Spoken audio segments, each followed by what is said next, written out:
This video is brought to you by Sporlan.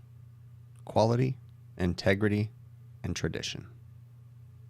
If you guys work at a supply house and you do that crap, stop it. They wrote on these with a permanent marker the part number. That's dumb, so now I gotta sand that off. Now granted, I had to sand them anyways, but don't write on my fittings. So today we are gonna be replacing this leaking receiver right here. The packing and everything's leaking on it. I'm gonna go in with a bigger receiver, and then we're gonna do some upgrades to this unit to help with cooling. I've got some cooling fans we're gonna put right here, and we're gonna go with there. What you see right there is the condensate drain pan here. The water's boiling out of that thing right now, so that doesn't help, but that's part of the reason why we're adding these cooling fans. All right, I've got the gauges opened up all the way to here. Got this guy loose right here. We're gonna purge. That way we get all the air out. Open it up. And we're gonna let it push in what it can, and then I'll turn on the machine. All right. Machine's on, everything's open. It's not gonna take long because this thing doesn't take much gas at all. The entire time I'm working, I'm trying to be as efficient as possible. So I got the receiver loosened up, got the nut off the bottom. I'm gonna have to do a bunch of repiping, but I sanded up right here so I can cut. I'll probably end up having to eliminate that completely, but looks like we just hit vacuum, so we're gonna go ahead and shut down the middle, go ahead and turn off the machine. You can see there's a noticeable size difference. I like to go bigger with the receivers because we always have a hard time pumping units down. Now this one isn't a remote, so it's not as critical, but just because we were having head pressure problems, so I'm putting cooling fans and a bigger receiver, and the receiver was leaking all at the packing and everything right there. So fire.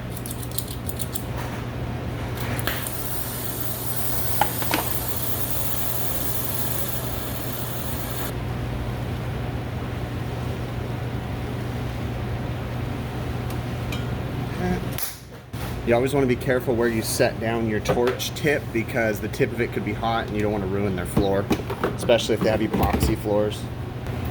Just gonna thread this on temporarily on the top so that way nothing falls in the receiver. It's just finger tight. And then I just need to get my tubing bender, and we're gonna bend that piece of copper right there. When you're cutting the pipe, it smashes it down. So I always want to deeper it. It helps to ream that opening out too, so because when you cut it, it makes it super small. Let's see if I can show you a piece. I mean, it's not horrendous, but you can see the size difference. This is the one that I haven't reamed yet, and this is the one that I did. That's why when you can, I try to score and break it instead.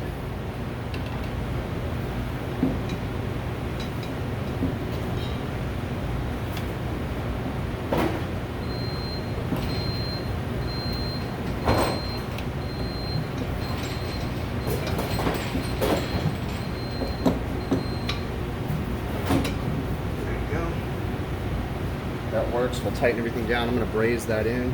Fire.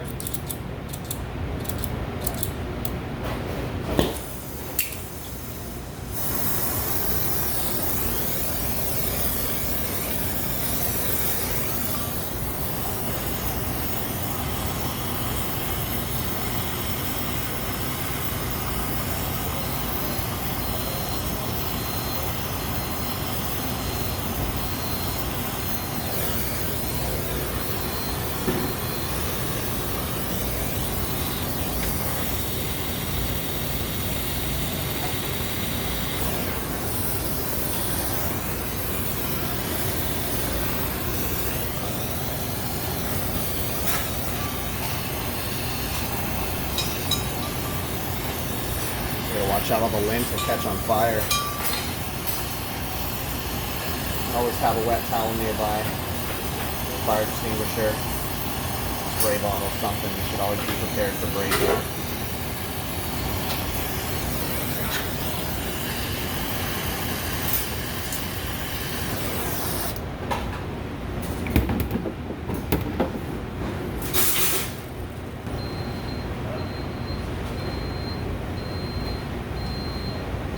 Clean, looks clean,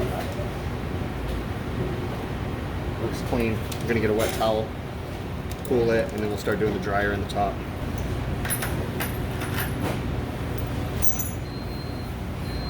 If you guys work at a supply house and you do that crap, Stop it. They wrote on these with a permanent marker the part number.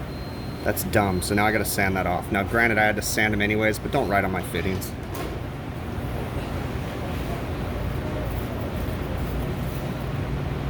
Plus it's just a colossal waste of time for someone to go through and write on every single fitting. Good gosh, I can imagine your labor costs. I don't have the right sight glass, so I gotta use these bushings. I've only got a 1/2 inch sight glass. Alright, we're gonna start vending some copper.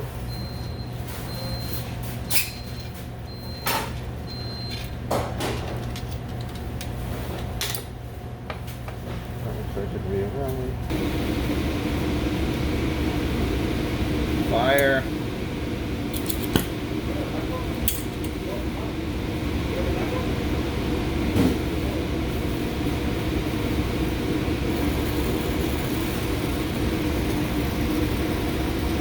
Using the solder weld round rod is what I use.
There we go.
Gotta be careful.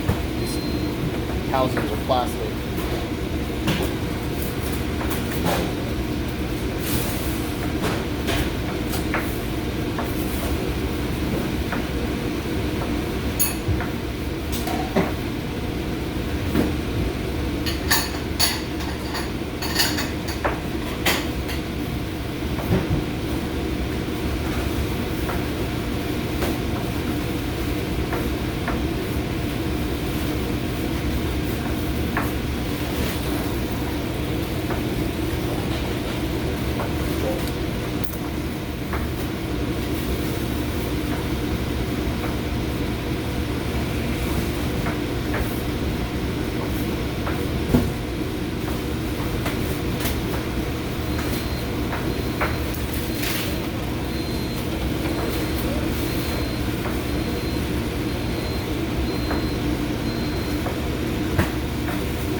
solder joint or brace joint back in here. You guys can't see, but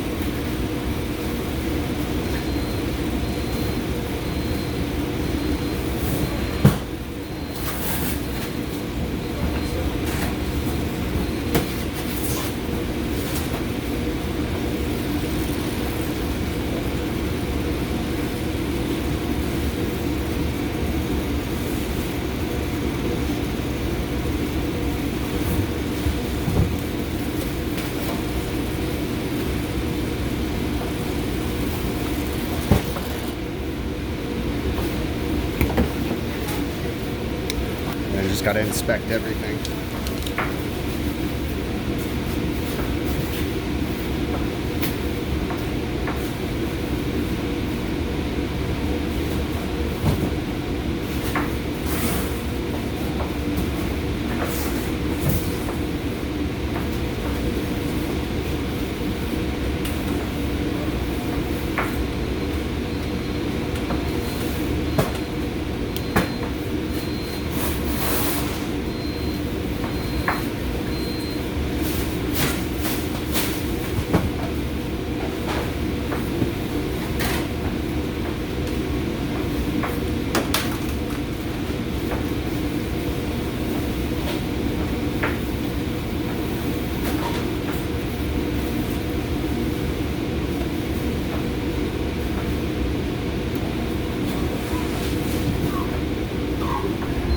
Alright, so we're good. I'm going to go ahead and put the